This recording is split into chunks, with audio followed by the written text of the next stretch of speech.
جو حیران ہے میرے صبر پہ ان سے کہہ دو، جو آنسو زمین پر نہیں گرتے وہ دل چیر دیتے ہیں۔ اگر ہم بے وفا ہوتے تو بھیڑ ہوتی، وفادار ہیں اسی لیے اکیلے ہیں۔ ان کی بھی کیا عزت کرنا جن کی حرکتیں ہی کتوں جیسی ہو۔ کیا رشتہ اور کیا ناتا، یہاں کوئی کسی کا ساتھ نہیں نبھاتا۔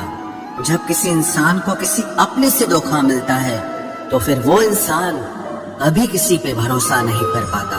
کسی نے مجھ سے پوچھا کہ درد کی قیمت کیا ہے، میں نے کہا مجھے نہیں پتا، مجھے تو سب درد مفت میں ہی ملے ہیں، بس کچھ لوگوں پر حد سے زیادہ یقین کیا تھا۔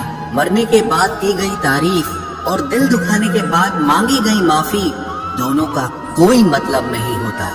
پریشانیاں ہماری کمزوریاں ثابت نہیں کرتی، بلکہ ہمیں یہ سکھاتی ہے کہ ہمیں اور کوشش کرنے کی ضرورت ہے۔ جب تک چننا نہ پڑے تب تک سمجھ ہی نہیں آتا کہ ہمارے لیے ضروری کیا ہے۔ کتنی بھیانک ہوتی ہے یہ محبت کی سزائیں، بوجھ سی لگنے لگتی ہے زندگی، نہ جیا جائے اور نہ مرا جائے۔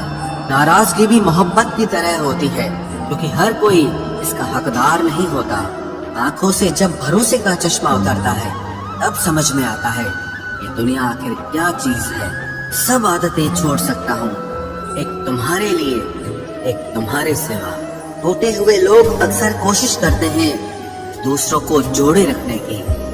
اکیلا ضرور چلتا ہوں لیکن کسی کے پیچھے ہرگز نہیں چل سکتا۔ سمیٹ کے لے جاؤ اپنے جھوٹے وعدے، اگلی محبت میں تمہیں ان کی پھر ضرورت پڑے گی۔ اس چھوٹے سے دل میں کس کس کو جگہ دوں، غم رہے یا درد رہے، اور یاد رہے یا تیری یاد رہے۔ کون سیکھ پاتا ہے صرف باتوں سے، سبق سکھانے کے لیے ایک حادثہ بھی ضروری ہوتا ہے۔ یاد رکھنا، اکثر وہی لوگ ہم پہ انگلی اٹھاتے ہیں جن کو ہمیں چھونے کی اوقات بھی نہیں ہوتی۔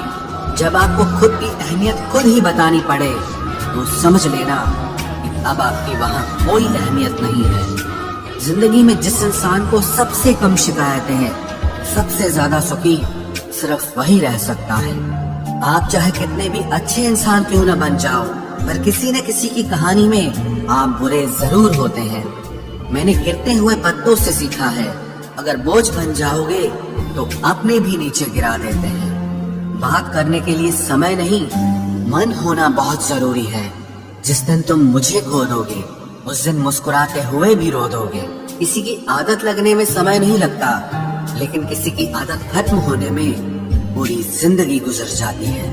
پہلی نظر میں تو صرف موہ جنم لیتا ہے، پریم تو آہستہ آہستہ ہی ہوتا ہے۔